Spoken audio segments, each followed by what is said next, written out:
Well, welcome to another episode of Water Cooler Wisdom. I am Jake Blocker. And I'm Rachael Grail. And I feel like I say my name that way at the same time, no matter how long it's passed when we record these sessions. I agree. Yeah, I think it is the exact. I'm trying to think back to all the other episodes. I say it's like the same tone. Yeah, all of them. But all the good podcasters do that. It's like Kai Ryssdal from Marketplace. I'm Kai Ryssdal. So what you're seeing is we're experts. Yes. We've made it. We've made it. Yes. That's what all of our millions of subscribers will. Yes. Well, Rachael, it's another of our new format ones. This is 3 of 4. So fun. Do you know that my favorite meal always is a lunch buffet? So I love that we have a few different things that we're doing in the podcast.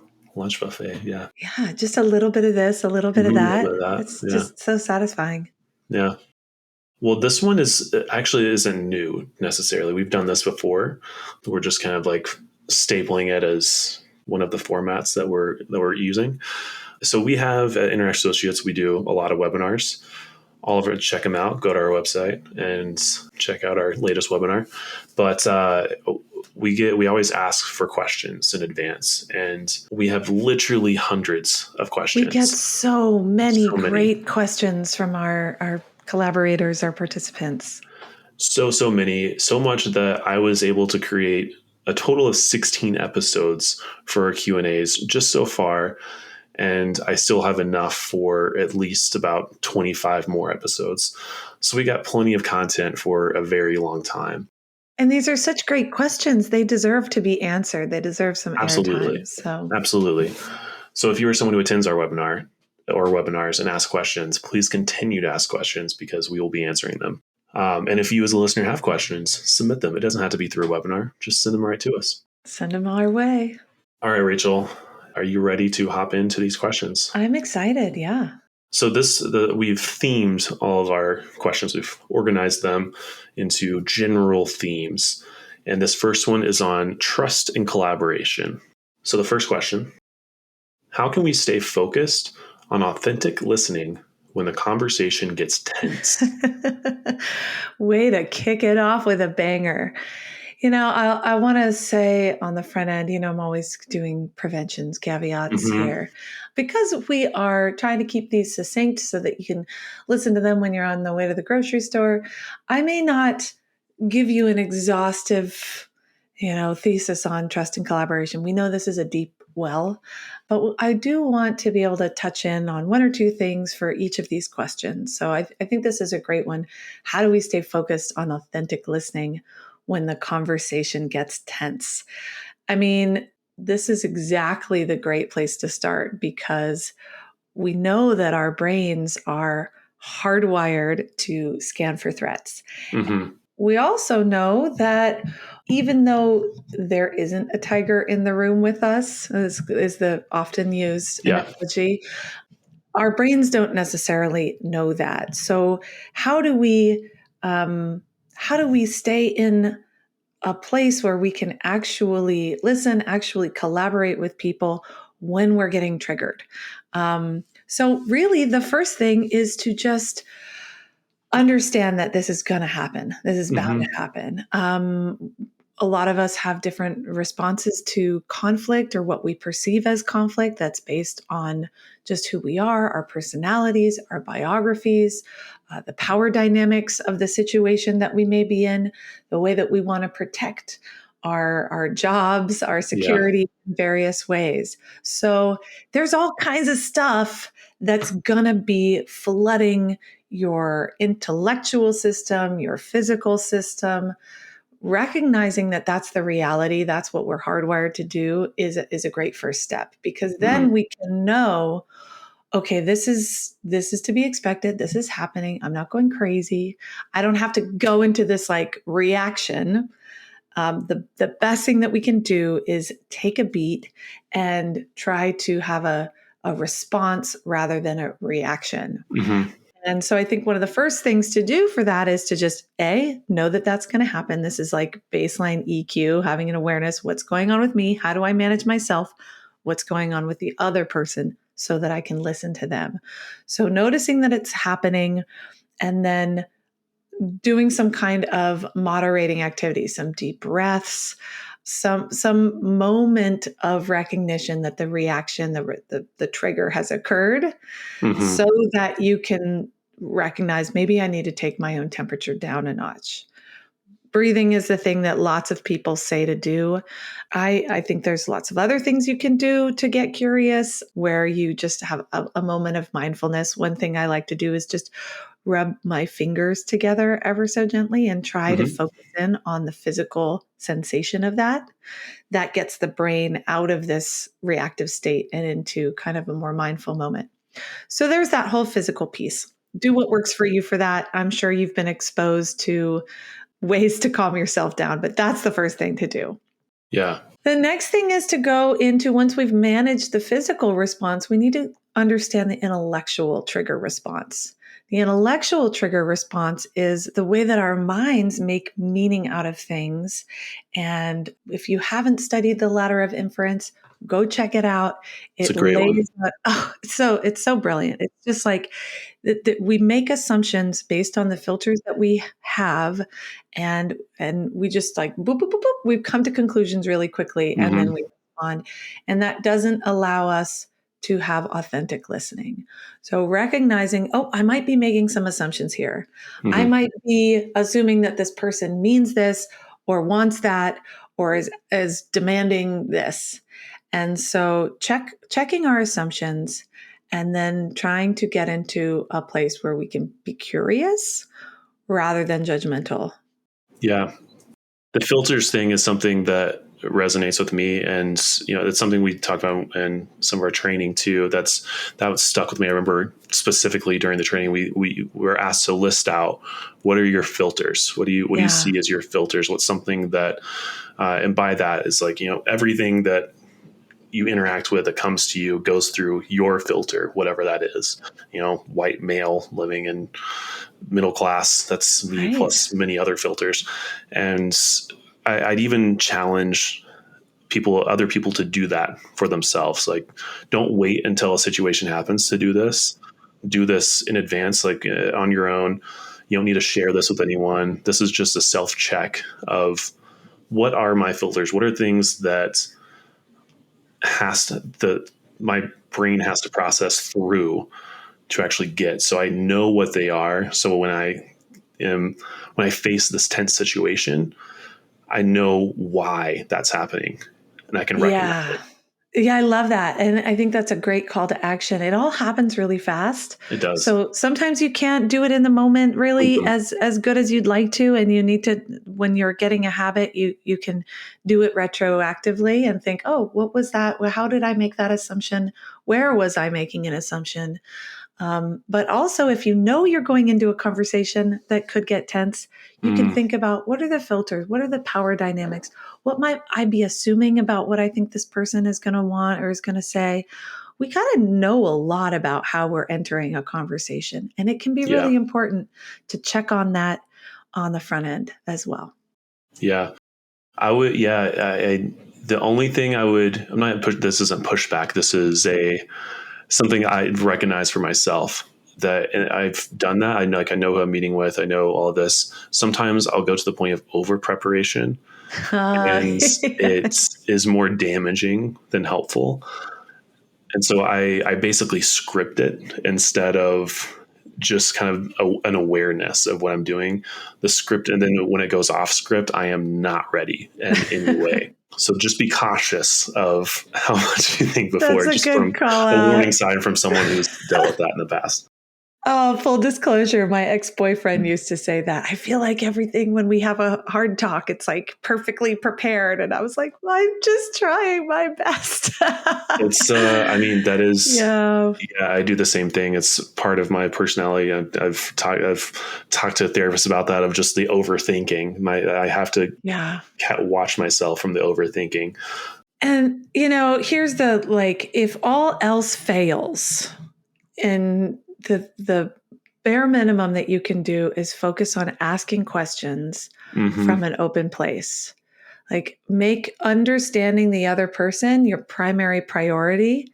Even if you don't agree, even if you're not sure you're ever going to agree, Hmm. just you can always fall back to asking questions and seeking understanding. And Yeah. that's, again, a deep well. But I think that's probably enough of a start. Great. Love it. All right. Question number 2. How can I build trust quickly to create a safe and collaborative environment? Yeah, what a good question. I feel like I have met leaders that are really thinking about this. So I love it when people are thinking about this. Mm-hmm. The first thing that we can do to build a safe and collaborative environment is to be clear. As Brene Brown says, clear is kind. Again, going back to like our brain's preferences are like for things that feel orderly and predictable, and like we Mm-hmm. can know what's coming. So we can be clear about roles, so that people know how they're going to be invited to contribute. We can be clear about participation guidelines and preventions. If we know that we're going to be having a certain kind of conversation that might be challenging. For example, like you're bringing up an initiative that people have some concerns about. You can let them know on the front end where and when in the conversation they'll have an opportunity to air their concerns. So our minds can relax when things are orderly, and we can lay out the process in a way that people can understand how it's going to go, how they're meant to contribute.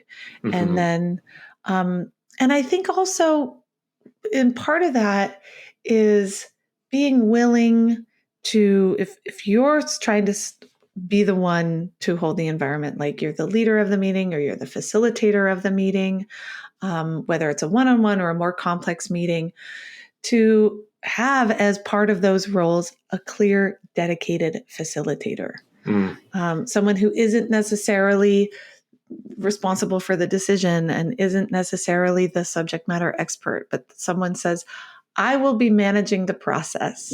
And Yeah. then that person is enabled to jump in if things start to go off the rails a little bit. And people are like, okay, this person's got us. And I Mm-hmm. think that sets up the ability for people to feel safe when they're collaborating. I like that a lot. Something, a little shout out I'll give is something we talked about in some past episodes around desired outcomes in meetings. So when I look Yeah. through, if I, the night before or whatever it is, I look at my next day's meetings and I see like, okay, I have to do this. This is something we model very, very well of what we teach Mm-hmm. in our own organization. But if I can see this is what's expected of me in these meetings, it just kind of gives me like, okay, I need to make sure I'm prepared for this. I need to make sure I do this so I can leave some time before this meeting to do this. I come in mentally prepared to face whatever it is in that Yeah. meeting, feel a little bit more safe. I love that. I love that. I think we want everyone to feel like they can contribute in a way that is meaningful, ideally. Mm-hmm. And when they know what it is that's expected, or when people know what the goal is, that helps them understand how they can contribute to it. Absolutely. Yeah. And I will say like the most successful meetings I've had have been at Interaction Associates because we know how to do these meetings. And it's weird when I, will meet with someone outside of our company and get a meeting invite that's just the title. Like, what is Right. this? I don't know what to do. Who's driving this bus and where is it Yeah. going? I don't know. This is very stressful. Yeah. All right, Rachel, last question Great. for this one. What are the best strategies for working with team members who have strong and differing opinions? That never Mm, happens though, right? That's just everyone no. agrees. Well, this is great because we want people to have strong and differing opinions. Ultimately, Mm-hmm. that's going to get the best results. I mean, we're not Truly. looking for conflict for conflict's sake, but artificial harmony is equally as destructive. And so, Absolutely. I mean, if you're working on a team where that is happening, like congratulations, you're probably getting to better results Yeah. than maybe otherwise. And it's is important to have some guardrails so that people can contribute, and feel that sense of safety and not not damage their relationships Mm-hmm. in service of their opinions. So I would refer back to what I mentioned, setting up preventions. So making sure there Yes. is a facilitator. Sometimes it might be more of a referee, Yeah. or like, but having someone who can set up process guidelines for how and when people are going to share, making sure that everyone has an opportunity to be heard, Mm-hmm. and just making sure that there's like some barometer for the etiquette that works for the team. Like some people have a more a greater level of comfort with volume or heated debate than Yeah. others. Some people are like, ouch, injury. And so ideally, if you're that facilitator, you have an understanding of that team, you have a sense of the personalities and what's going to have everybody feel like they can contribute. I will say this to go on. It's hard for people to come to agreement when there's like one fixed position versus Mm-hmm. another fixed position. Like, sure, sometimes you can facilitate a compromise, but a compromise isn't necessarily the best solution. A Yeah. compromise is like you win some, you lose some, Yeah. and so that's on like an idea that there's a fixed amount of solution. And Mm-hmm. if you're working with a bright, dynamic team, ideally you might be able to come up with something that is beyond a compromise, that is actually a win-win, but it's more out of the box. So the way that we find that is by getting off of those fixed positions and asking questions or encouraging other people to ask questions that get below the surface of this is my opinion, this is my fixed position, and down into, well, what's important about this? What are my concerns? What are my Mm-hmm. fears? What are my hopes for this initiative or project or whatever it is that I feel really strongly about? That's where you can start to find some really creative solutions, some common ground. Absolutely. Yeah, one little shout out I'll give to the preventions or ground rules, Mm-hmm. part of preventions, and even in our, I always go back to our workshops because it's what comes to mind. Yeah. But something we do at the very start of it is we have our ground rules. We have them listed in the workshop, and Mm-hmm. it's something just again knowing your audience, knowing who you're dealing with, knowing the stakes of the meeting. It could be worth having, maybe it's a slide, maybe it's something specific that has your list of ground rules that you agree upon at the start of the meeting and say this is the ground rules for today.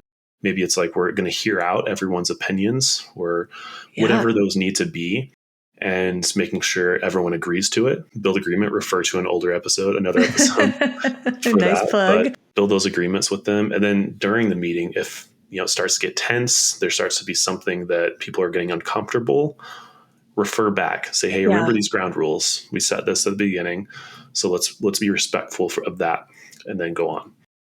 Yeah, and ground rules are not just about how we're going to behave, but it's about you can also set up like this is the process that we're going to flow through. We're going to Yeah. first hear what everyone's position, and before we get into like knocking it down and telling this person why that will never work, we're Yeah. then going to spend some time understanding what's below the surface of their fixed position into their interests, their needs, their concerns, their values, Yeah. and so people can understand, oh, that's the process is going to support exploration and discovery into something beyond where I'm coming from. So I don't have to feel like it's a one and done, and we're never going to agree, and Yeah. that person's a moron or whatever it We don't is. want that. Yeah. I have an example that I wasn't Mm-hmm. sure I was going to share with you on this or not, but Well, maybe if please we have do. time.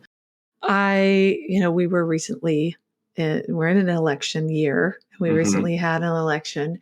And before the election, I had a conversation with my father about politics. Mm. And we both have some differing positions Yeah. Yeah. there.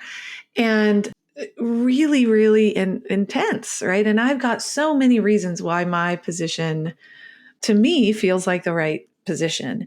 Mm-hmm. And so we spent some time arguing the policies and different things and approaches. Naturally, we didn't get very far. But then we got to a place where we got deeper and deeper and deeper. Like, what's the fears? What's the experience? And we got to a place where we recognized that all sides of the political spectrum are having a shared experience of feeling like this was a existential Mm-hmm. election. Yeah. Like everyone's feeling like the stakes are high. Yeah. And so what can we learn from that shared experience? Mm. So I know this might be like a hot button topic. We might need to edit this out for that reason. But I thought it was really fascinating because it allowed me an opportunity to have some level of, I mean, I still feel the way that I feel. Mm-hmm. I won't be shy about I'm that. not going to change minds. Yeah. But to recognize that there is a shared experience in the midst of this huge chasm, this Mm-hmm. just intractable, seemingly divide. And that I thought was really powerful. And I think that that's the opportunity that can happen because hopefully in your business settings, you're not dealing with things as intractable as the current state of our political spectrum. Yeah. No, And please. No. so you can find a common ground in terms of experience, values, goals, hopes, fears, Mm-hmm. when you are willing to get below the surface and get curious. Yeah. But that takes some listening skills. We've got lots of other resources about that. That takes some, understanding your own ladder of inference, which we talked Mm-hmm. about earlier. It takes some self-management and it takes some process management. And but I think the juice is worth the squeeze ultimately. Yeah. Agreed. Well, Rachel, I think that was great. That's a good one to end on there. All right. That was solid Q&A session. And I feel like I just learned a little bit, even though I know a lot of the stuff. It was great. Well, I'm always learning more from all the people that I interact with as well. So if you have something to add to the conversation, please drop us a line. We're always happy to hear from you. Yeah. Well, until next time, thanks so much. See you at the water cooler. Thanks for listening to Water Cooler Wisdom. This podcast is brought to you by Interaction Associates, a leading professional development and leadership training organization whose mission is to help people work better together. If you'd like to learn more, visit interactionassociates.com. If you have questions, comments, or are interested in collaborating with this podcast, you can email us at watercoolerwisdom@interactionassociates.com.